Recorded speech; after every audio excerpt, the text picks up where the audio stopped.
Hello everyone.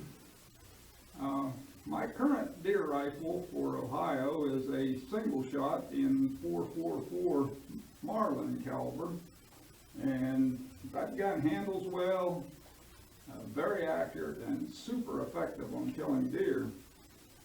But in this video, I'm putting together, assembling and testing a second deer rifle on an AR platform in .350 Legend caliber, and I'm looking to do this in an inexpensive way, but still end up with a gun that functions reliably and is accurate. And the goal is that to have a gun that anyone in the family can use for deer hunting, young or old, big or small. Due to the low recoil, adjustable stock, ambidextrous safety, no stiff hammer to pull back, a gun that handles well and offers 2 quick follow-up shots if necessary. And to do this, I plan to take my Stag Arms AR-15 and replace the upper on it with a Bear Creek Arsenal upper, which I purchased for $260 in .350 Legend caliber. And I plan to use a spare scope that I have laying around, a Bushnell 1 3/4 by 4 scope, and I bought a relatively cheap mount on Amazon for the scope for 28 bucks. And finally, I guess the assembly, I want to put a sling swivel on the Bear Creek Arsenal upper so that I can have a sling on this gun. Now, I have also ordered magazines and ammunition for this project. They have not arrived yet, so I'm going to go ahead and put this gun together, and we'll talk about them a little later in this video. Hello again. So I put the rifle together, and as you can see, it turned out really nice. As you better see on this photo that I have to show you right here. I also bought 3 kinds of ammunition. I bought some Winchester 150 grain, Winchester 180 grain, and Federal 180 grain to try out. And I bought a couple of ACS magazines, which are the brand that Bear Creek recommended. However, when I went to the range and went to shoot this gun, I had a serious feeding problem with the cartridges. All 3 of them. Over half of them would not feed into the gun. Similar to this picture that I'm going to show you right now. So I looked on YouTube, and a lot of people have had trouble with the .350 Legend feeding, and there's 1,000 different solutions that people have come up with. But I decided I wanted to send it back to Bear Creek Arsenal and leave them fix the problem. And so it was a little difficult getting hold of customer service, but when I did, they moved quickly to send me a shipping label. And I sent the gun back, and they only had it for about a week, and they reported that they reworked the feed ramps. Now I'm guessing that the feed ramps on the original upper were actually cut for the wrong caliber, not cut for .350 Legend.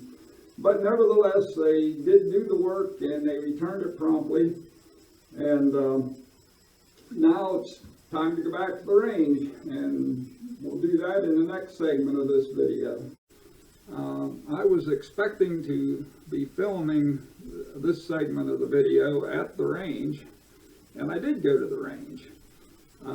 But although the feeding problems that I had experienced were greatly reduced, I still had several cartridges that failed to feed. I was able to shoot some groups for accuracy, and I shot the 180 grain, both the Winchester and the Federal 180 grains, shot better groups than the lighter bullets. And in fact, at 100 yards, I was able to shoot 3-shot groups under 1.5 inches with both of those, which I consider pretty good with only a 4-power scope on the gun. And here's a couple pictures of some of those groups.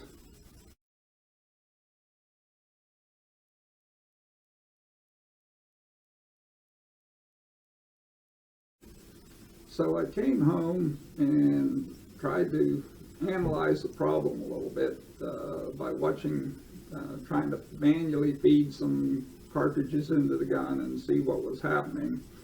And I'm going to use this piece of pipe to represent a gun barrel here to show you what I saw. You know, the bolt started pushing the cartridge ahead and up the ramps, no problem.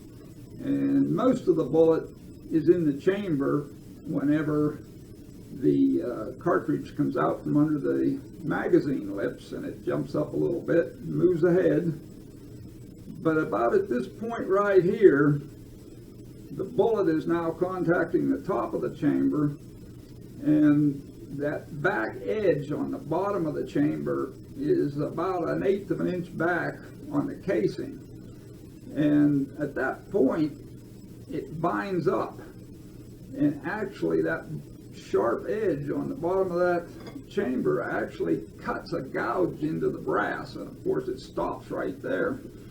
So my thought was, what I wanted to try next was to try to polish the back of that chamber and polish that corner, that inside edge, so it was as slick and as smooth as possible, and perhaps even take a little of that knife edge effect off of it, and also polish the inside of the ramp so that that bullet had as little resistance as possible going in there.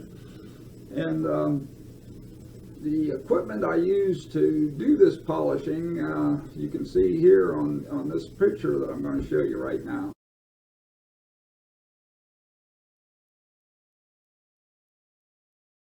So as you saw, I used Fritz polishing compound, and I had a 12 gauge bore mop and a 45 caliber bore mop, and my drill, of course.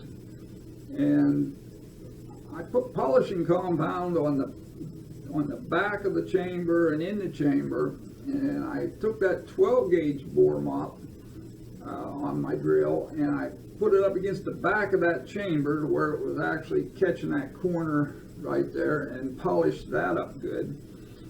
And then I took the 45 caliber mop and ran it on up into the chamber and gave the chamber some polishing.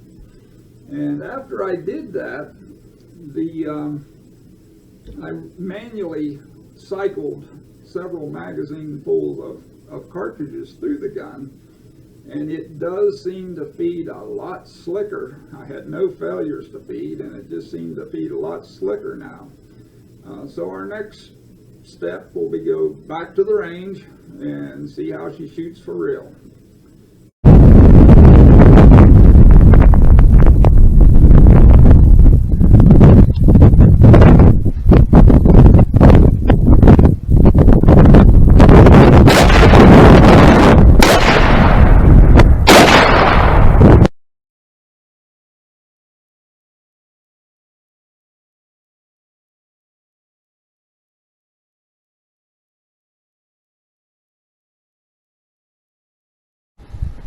Okay, so I had to move in out of the wind in order to finish this up.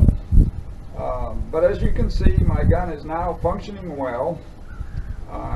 It tried my patience, but I'm pleased with the results.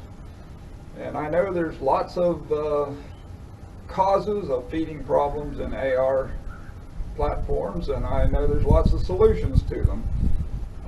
But if your case has a sharp gouge on the bottom near the front edge, looks like this.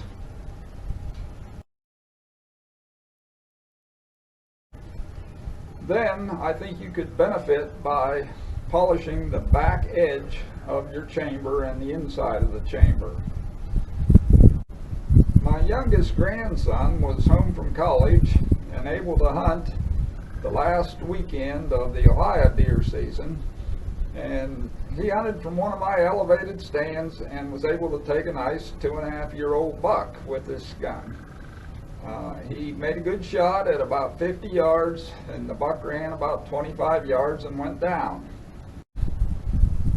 So I'm going to show some cell phone pictures of his hunt, and that'll end this video. So good luck with all your projects.